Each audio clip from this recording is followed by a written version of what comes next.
Welcome back to Motor Authority A 2026 Rocket Denmark / your source for cutting-edge technology and engineering marvels from around the world.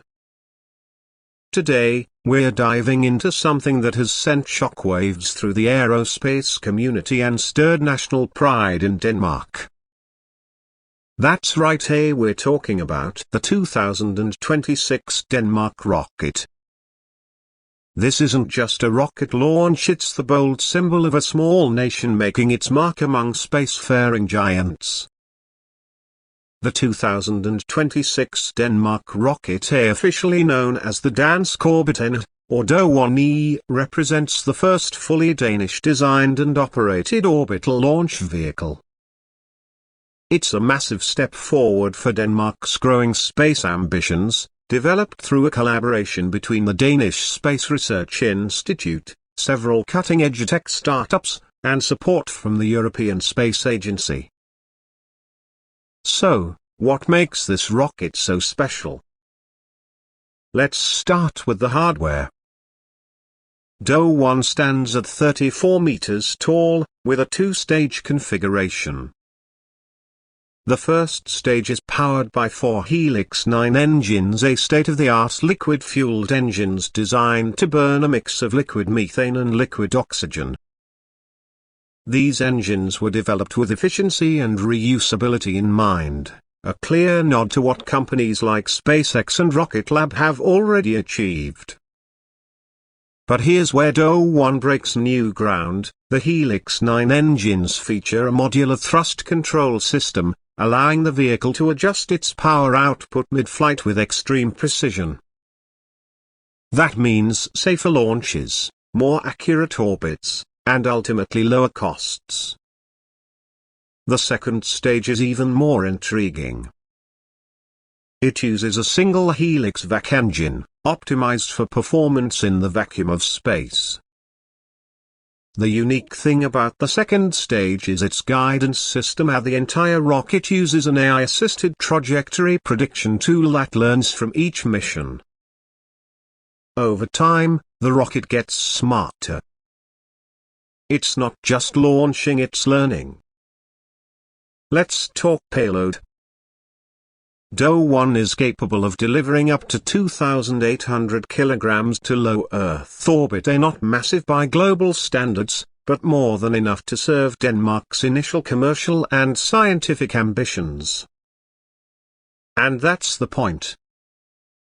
This rocket isn't trying to compete with the likes of Falcon 9. Instead, it's targeting a niche, reliable, affordable access to space for small to mid-sized payloads, with a focus on environmental sustainability. In fact, sustainability is a huge part of the Denmark rocket's identity. From the beginning, developers aimed to minimize the rocket's carbon footprint. The use of liquid methane, which can be sourced renewably, combined with reusability of the first stage, puts Do1 among the greenest rockets ever built. The launch complex itself, located on Bornholm Island, is designed to operate using entirely renewable energy, including wind and solar. Even the rocket's structural materials are sourced responsibly, lightweight alloys manufactured using low-emission processes. But launching a rocket isn't just about the hardware. It's about national ambition, and Denmark is stepping into a new role on the world stage. Until recently, Denmark's role in space had been largely supportive, contributing instruments to ESA missions, running Earth observation projects, and supporting research. But with Do1, Denmark is now a launch nation. That's a huge shift in identity. And it's already sparking interest from countries looking for more launch options within Europe. The maiden flight of Do1 is scheduled for October 2026, and the mission, codenamed Freya-1A, will carry a mix of commercial CubeSats and a special payload, Denmark's first indigenous weather satellite, designed to monitor North Sea climate patterns and provide high-resolution data for both agriculture and climate research. The excitement around Freya 1 is real. Engineers have spent years simulating and refining every stage of flight, from ignition to orbital insertion. They've run over 150 engine firings, pressure tests, and avionics trials to ensure everything runs flawlessly. And when DO-1 finally takes to the sky, it will carry more than just satellites. It'll carry Denmark's hopes of becoming a long-term player in the global space race. One of the biggest factors behind DO-1's success is its openness. The project has embraced transparency and education from day one. Regular updates on social media, live-streamed tests, behind-the-scenes documentaries. This rocket was built with the public in mind. Danish school children are already learning about DO-1 in classrooms. University students are involved in real-time telemetry analysis. This isn't just a rocket. It's a national project that's inspiring a new generation.